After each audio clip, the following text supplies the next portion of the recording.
Today I have the honor of introducing Rylie. Rylie is a double major in psychology with distinction and biological sciences with a minor in chemistry and a concentration in cognitive neuroscience. So a little more than what I did. But Rylie's been with our lab since 2020, as she was really interested in neuroscience and working with parents and kids, something we do quite a lot of. With that, Rylie helped us code a huge aspect of the data in our lab. This data is the parent-child interactions. This includes hours of training, hours of coding, hours of recoding, and extreme attention to detail. She even coded these while she was studying abroad. In addition to that, for her thesis, Rylie learned a new neuroimaging field of FNIRS. This requires MATLAB, knowledge of neuroanatomy, and some physics. All of this she learned in 1 quarter, which took me as a PhD student about 2.5 years to master. Her attention to detail, thoughtfulness, and excitement for science is contagious, and made working with her on this project the highlight of my week. She truly cares for each one of our participants, and was a great reminder that each data point is a person. From working with her the past years, I know she's going to make an incredible physician, and I'm truly honored today to introduce Rylie's presentation, The Role of Early Postpartum Depression Symptoms on Hemodynamic Responses to Infant Cry and Parental Behaviors.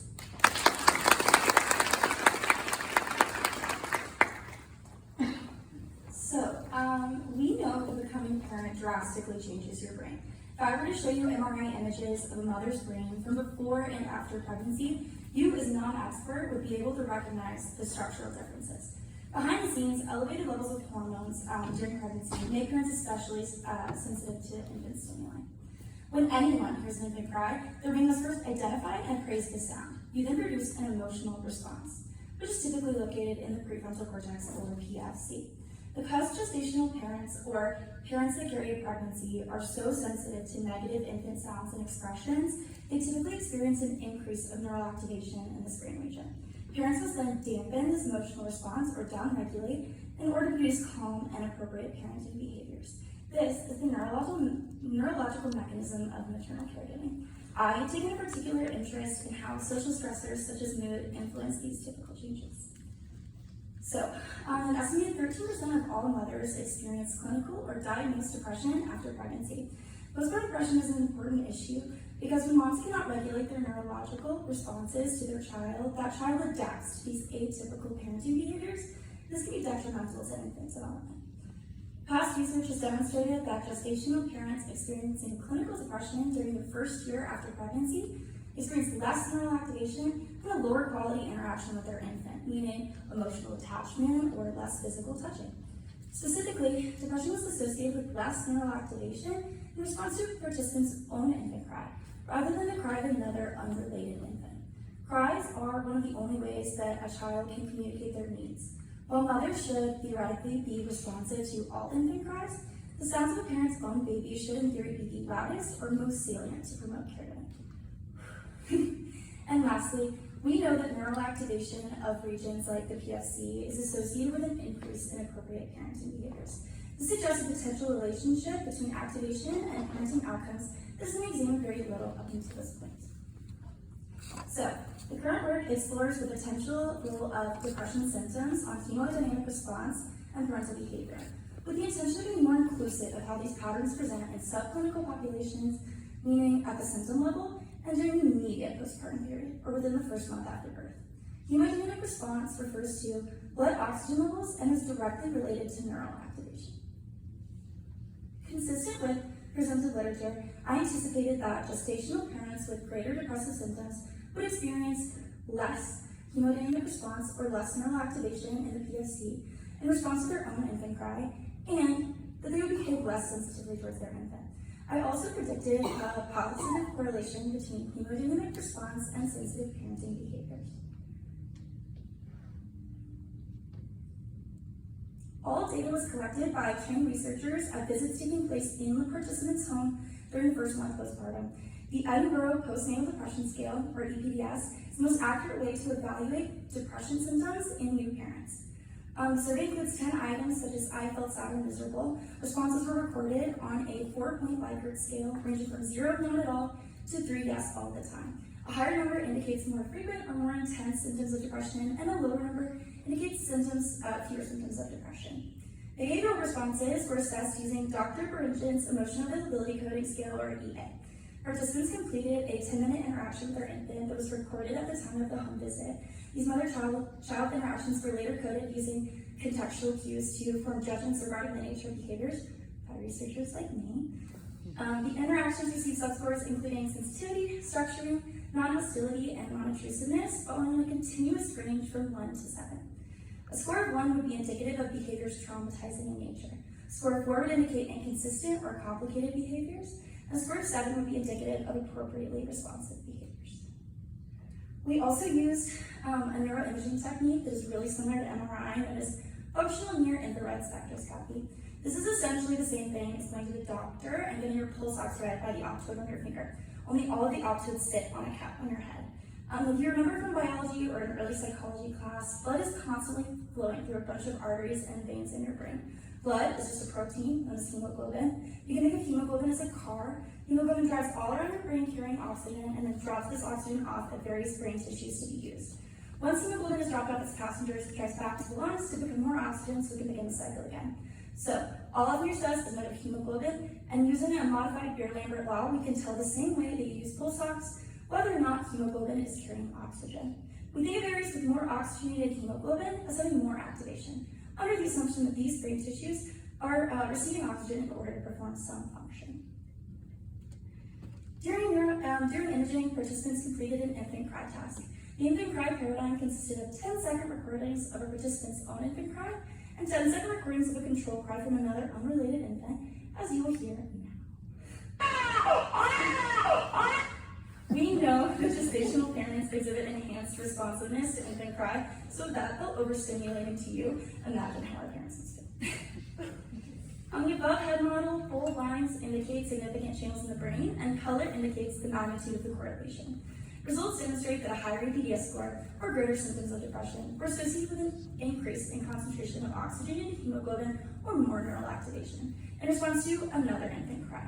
Across channels 3-4 in the dorsal medial PSC, 6-6 in the dorsal medial PSC, and 8-7 in the dorsal lateral PSC. While depression scores were not significantly related to maternal sensitivity as predicted, exploratory analyses revealed that non-hostility scores were negatively correlated with hemodynamic response to other infant cry across channels 6-6 in the dorsal medial PSC. A higher non-hostility score, like a higher maternal sensitivity score, indicates more emotionally available parenting behavior. In addition, depressive symptoms were positively correlated with hemodynamic response in response to one's own infant cry across channel 3-4 in the dorsal medial PSC. As you may have noticed, gestational parents were more responsive to another unrelated infant's cry than their own. So, why are there discrepancies between neural activation to own cry versus other cry? The answer is we don't truly know. Most likely, mothers with depressive symptoms are recognizing the cry of another infant as more negative than their own and responding hyperactively. While all of my hypotheses were incorrect directionally, my findings were consistent and logical. There was, in fact, no relationship between depressive symptomatology and parenting behavior. Gestational parents with more depressive symptoms demonstrated an increase in neural activation, and parents demonstrating increases in neural activation behaved with more hostility towards their infant or less non-hostility. Some activation in the prefrontal cortex is normal and necessary.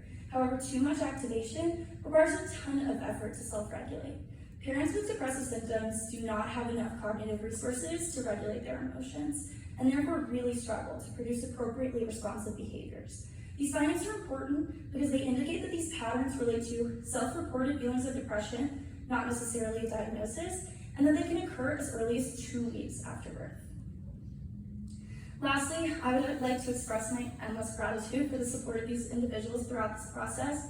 My primary mentors, Dr. Pillian Kim and Shannon Powers, the leaders of the Senior Honors Program, Dr. Max Weisbach and Gina Paganini, participants of the RISE Project, and everyone in the Psychology Honors Distinction Program. Thank you so much.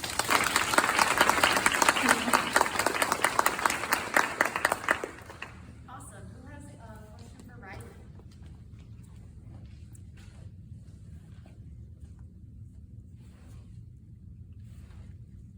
Yeah.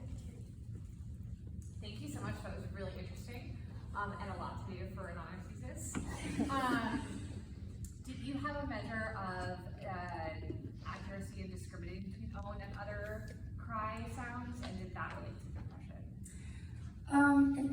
sorry, could you, just to reiterate your question, you're asking how we discriminated between cry and other cry?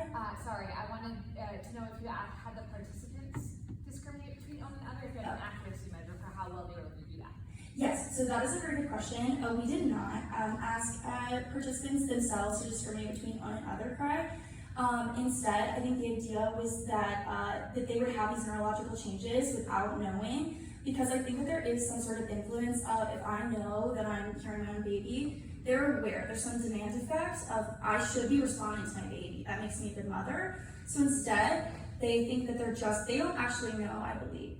Just to confirm, Shannon, do they know that they're listening to one recording their own other? Okay, yes. They know, but I think they don't know if it's just direct order. Or I did not compare that to my depression results, but I would be really interested to do that in the future. Thank you. Any other questions? Yes. Rylie, do you all know that this is, I think it's really interesting that you get these patterns with your postpartum depression measure. I was wondering if you collected any other measures of related things, like perhaps postpartum anxiety, for example, or if there's a way to know that this is really about the depression and not something else associated with it. Yeah, absolutely. So the wonderful thing about the EPDS measure is that not only is it reliable cross-culturally, but it also includes some anxiety elements as well. Even though I didn't look directly at an STA or some other anxiety measure, which I would love to do in the future. And I also compared these results to supplemental data using the Center of Epidemiological Studies Depression Scale, so the CESD, which is another widely used depression measure that does not include components of other psychopathologies, and results were consistent. Down to like the channels that were significant, which is really interesting.